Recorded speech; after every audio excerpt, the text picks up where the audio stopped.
Samantala, mas mahabang validity ng rehistro ng mga bagong sasakyan aprobado kay Pangulong Bongbong Marcos. Si Madeline Villar Moratillo sa report.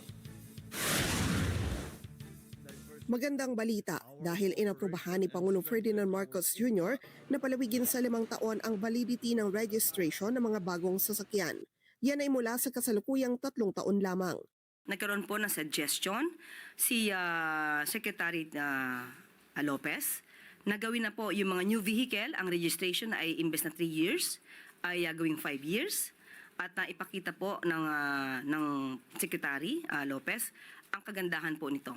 At initial po na naaprubahan ito ng Pangulo.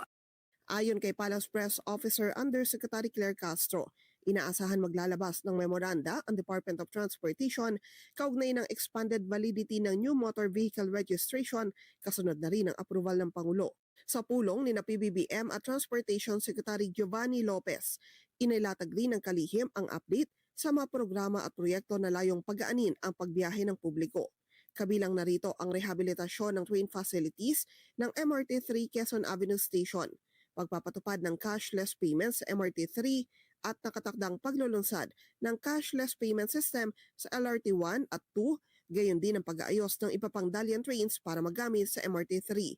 Pinatitiyak naman ng Pangulo na mananatiling prioridad ang kaligtasan at kapakanan ng mga commuter sa pamamagitan ng malinis na mga pasilidad at maaasahang train system.